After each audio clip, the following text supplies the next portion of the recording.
வணக்க மக்களே, இது ப்ரோமோ உலகம். எல்லோரும் எப்படி இருக்கீங்க? சிவங்கி நேற்று நைட்டு உங்களுக்கு என்னோட எந்த ஃபோட்டோ பார்க்கணுன்னு ஆசையாக இருக்குதுன்னு சொல்லி கேட்டிருந்தாங்களா, அதுக்கு சிவங்கிக்கு நிறையா சொல்லியிருந்தாங்க. அதில் இருந்து சில ஃபோட்டோஸ்லாம் சிவங்கி ஷேர் பண்ணியிருந்தாங்க. அதில் ஒரு ஃபோட்டோ என்னென்னா உங்களுக்கு ரொம்ப பிடிச்ச சாப்பாடு கூட எடுத்த ஃபோட்டோ, இன்னொன்று சிவங்கி மலேசியாவில் எடுத்த ஒரு வீடியோவை ஷேர் பண்ணியிருந்தாங்க. அப்புறமா ஒரு மியூசிக் டைரக்டர் கூட எடுத்த ஒரு ஃபோட்டோவையும் ஷேர் பண்ணியிருக்காங்க. அது யாருன்னா யுவன் சங்கர் ராஜா தான். ஒரு பெரிய செலிப்ரிட்டி கூட எடுத்த ஃபோட்டோ, ஆனால் நீங்கள் இது வரைக்கும் போஸ்டே பண்ணாத ஃபோட்டோன்னு கேட்டதுக்கு விஜய் சேத்துபதி கூட எடுத்த ஒரு ஃபோட்டோவை ஷேர் பண்ணியிருக்காங்க சிவாங்கி.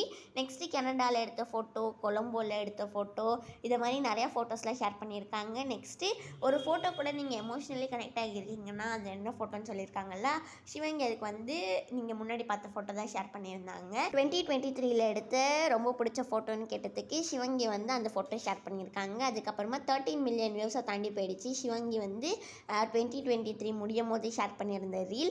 அப்புறமா பாலா அருண் விஜயோட புது படத்தை அந்த ஈவெண்ட் ப்ரீ ரிலீஸ் ஈவெண்ட்டை ஹோஸ்ட் பண்ணியிருக்காங்களா, இதுதான் பாலா அவங்களோட இன்ஸ்டாவில் ஷேர் பண்ணியிருக்காங்க. அஸ்வின் குமார், வெங்கடேஷ் பட் இவங்க 2 பேரும் ஒன்றா சேர்ந்து பிஹைண்ட் உட்ஸில் இப்போ ரீசெண்டாக கொடுத்த இன்டர்வியூனால அஸ்வின் பேர் ரொம்ப நாளாகவே ட்விட்டரில் ட்ரெண்டிங்கில் போயிட்டுருக்கு.